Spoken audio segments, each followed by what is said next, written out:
iboboto ng kapitbahay mo, paano na iboboto ng ibang tao na hindi ka kilala?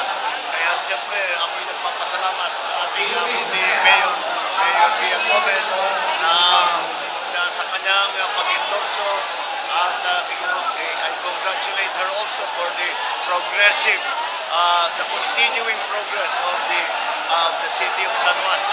Celebrate natin ang 8th founding week ng PUP at nakikita natin na ang mga priorities ng ating butihing mayor ay maliwanag na talagang para sa progreso, para sa pagtulong sa tao.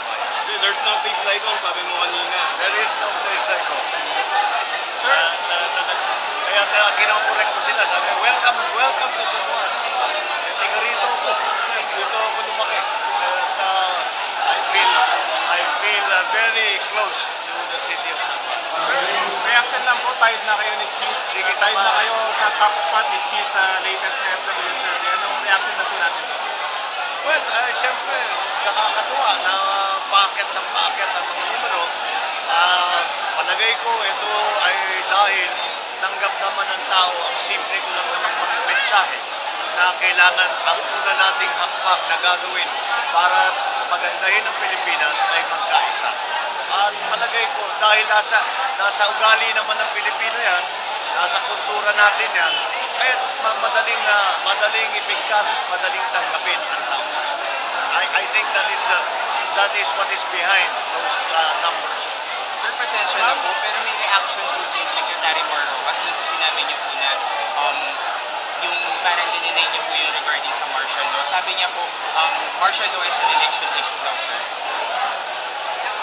Not when I talk to people. It is, ginagawa nilang election issue, pero pag kinausap mo ang taong bayan, ang kanilang tinatanong, anong may tutulong niyo sa buhay namin? Wala kaming trabaho. Matindi at traffic. Ang MRT hindi gumagana. Ang airport natin masyadong maliit.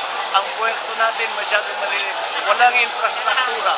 Kulang sa kuryente. Ang agrikultura natin ay naghihingalo. Lahat ito ang mga pinag-uusapan ng tao.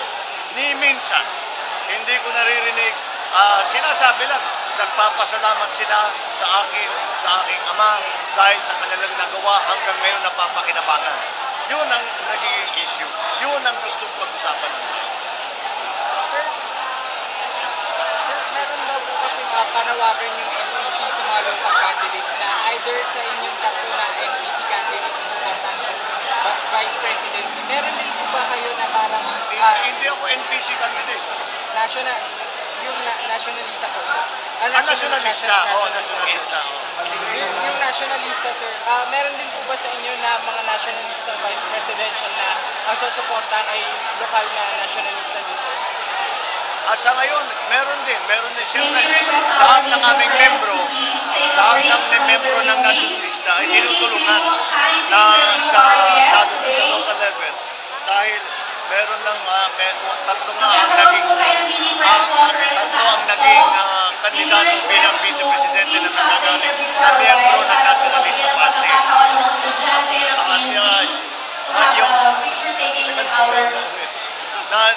Tatlo kaming Nationalista Party kaya lahat kami nag-independent ang pag-fight. Pero meron kaming isang senador, si Senator Tuts Ople, tapos yun na nga yung mga miyembro sa lokal. Siyempre, tuluyang tutulungan ang NP. The NP has been very even-handed with the three vice presidential candidates.